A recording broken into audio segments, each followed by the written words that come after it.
চৈত্রের প্রখর গরমে চড়ছে রাজনৈতিক উত্তাপ। আবহাওয়ার খামখেয়ালিপনায় কখনো রোদ কখনো বৃষ্টি। রোদ জল মাথায় নিয়ে নিজের বিধানসভা কেন্দ্রে চষে বেড়াচ্ছেন প্রার্থীরা। বাঁকুড়া জেলার শালতুরার বিজেপি প্রার্থী চন্দনা বাউরি পায়ে হেঁটে শাড়ি পরেই প্রচারে বেরোচ্ছেন তিনি। দলীয় কর্মী সমর্থকদের সঙ্গে নিয়ে প্রচারে জোর দিচ্ছেন তিনি। এদিন সাংবাদিকদের মুখোমুখি হয়ে জানালেন, প্রধানমন্ত্রী নরেন্দ্র মোদীর সোনার বাংলা গড়তে তারই তো চেষ্টা।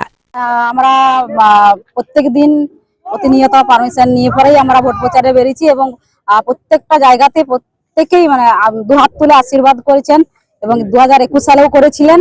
আগামী আমাদের যে 26-এর ভোট 23 তারিখ, সেই 23 তারিখে প্রত্যেকটা মানুষ ভোট দিয়ে আশীর্বাদ করবেন আমাকে। কোন বিজেপিকে ভোট দেবে তার কারণ হচ্ছে এই পশ্চিমবঙ্গে গণতন্ত্র বলে কিচ্ছু নেই। এখানে না শিক্ষা, না স্বাস্থ্য, না সংস্কৃতি, কোনো কিছু এই পশ্চিমবঙ্গের ঠিকঠাক নেই। এখানে গণতন্ত্রও নেই। তাই পশ্চিমবঙ্গে পরিবর্তন দরকার আছে। পরিবর্তন হলে যে স্বাস্থ্য, শিক্ষা সবকিছু পরিবর্তন হবে এবং মানুষ সঠিক বিচার পাবেন, হসপিটালে গেলে চিকিৎসা পাবেন, স্কুলে গেলে পড়াশোনা, ছেলেমেয়েরা পড়াশোনা করার সুযোগ পাবে। দেখুন, প্রথম দ্বিতীয় বলে কিছু নেই, প্রত্যেকটা কাজেই করার জন্য আমি বিধানসভাতে আগেও বলেছি। যেমন আমাদের দামোদর নদীতে একটা ব্রিজের প্রয়োজন, শালতোড়া বিধানসভায় আমাদের তালি শিল্প আছে, সেটা চালু করা প্রয়োজন, তুঁত শিল্প আছে, সেটা চালু করার জন্য আমি বলেছি। তারপর আপনার রাস্তাঘাটের এত অবস্থা খারাপ, এই দামোদর নদীর থেকে প্রতিনিয়ত বালি তোলার ফলে যে প্রধানমন্ত্রী যে গ্রামীণ সড়ক যোজনার যে রাস্তাগুলো, সেই রাস্তাগুলো প্রত্যেকটা রাস্তা একদম ভেঙে চুরমার হয়ে গেছে। সেই রাস্তাগুলি করার পরিকল্পনা এবং এখানে আমাদের যে পাথর খাদান দীর্ঘদিন ধরে বন্ধ রেখেছে এই বর্তমান যে শাসক দল এখনো রয়েছে, সেই শাসক দল সেই প্রত্যেকটা খাদান যাতে করে মানুষ চালাতে পারেন এবং কেশার চালাতে পারেন প্রতিটি মানুষ। আমার 25,000 শ্রমিক আজ বাইরের রাজ্যে, ভিন রাজ্যে গিয়ে কাজ করছেন, সেই শ্রমিকরা যাতে করে এখানে এসে কাজ পায় তার ব্যবস্থা করা। এবং প্রধানমন্ত্রী যে হর ঘর নল সে জল, সেই জল এখনো পর্যন্ত মানুষের বাড়িতে পৌঁছায়নি। যদি বা পাইপ পৌঁছেছে, জল পৌঁছায়নি। যেখানে আপনার এমন এমন গ্রাম আছে পাইপ পর্যন্ত পৌঁছায়নি।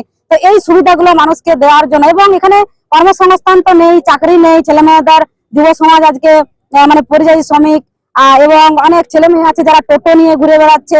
এই আছে পশ্চিমবঙ্গের অবস্থা।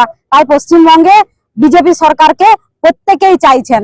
দেখুন, এটা না একটা কি বলবো, ওনারা যদি এত উন্নয়ন করেছেন তাহলে ওনারা তো চুপচাপ ঘরে বসে থাকাটা ওনাদের উচিত। ওনারা যদি উন্নয়নের জোয়ার বয়ে দিয়েছেন তাহলে ওনারা চুপ করে বসে তখন ওনাদের ভোটটা মানুষ দিবেন। যদি ওনারা উন্নয়ন করেছেন, যদি মানুষকে চাকরি দিয়েছেন, কলকারখানা নিয়ে এসেছেন, তাহলে মানুষ তো ওনাদের হয়ে পরে ভোট করবে। ওনাদের তো এই গো ব্যাগ বা কালো পতাকা বা ঝান্ডা কেনার তো কোনো প্রয়োজন নেই। ওনারা তো চুপচাপ ঘরে বসে থাকলেই ভোট পেয়ে যাবে। ওনারা ভয় পেয়েছেন যে পশ্চিমবঙ্গের প্রত্যেকটা জায়গার যেভাবে ভারতীয় জনতা পার্টি প্রার্থী দিয়েছেন, এবারে প্রত্যেকটা প্রার্থী জিতে বেরোবেন এবং মানুষ দুহাত তুলে আশীর্বাদ করছেন। প্রত্যেকটা বাড়ির মায়েরা ঘর থেকে বেরিয়ে এসে আশীর্বাদ করছেন, বলছেন পাল্টানো দরকার, চাই বিজেপি সরকার। দেখুন, এসআইআর এর মধ্যে আমরা দেখলাম, এসআইআর হওয়ার ফলে যে পশ্চিমবঙ্গে কত বাইরের এই যে আমাদের অন্য দেশের লোক, বাংলাদেশের লোক আমাদের এই রাজ্যে এসে পরে ঢুকে বসেছিলেন। কত মানুষ যারা রোহিঙ্গারা ছিলেন তারা এখানে এসে পরে ঘাটতি গেলে তাদের আধার কার্ড, ভোটার কার্ড সব করে নিয়েছিলেন। দেখুন, ভোটটা বড় ফ্যাক্ট নয়, কিন্তু পশ্চিমবঙ্গের মানুষের যা কিছু সুযোগ সুবিধা ওই বাইরের লোকেরা এসে পরে, বহিরাগতরা এসে পরে আমাদের দেশের আমাদের রাজ্যের সবকিছু ভোগ করছেন।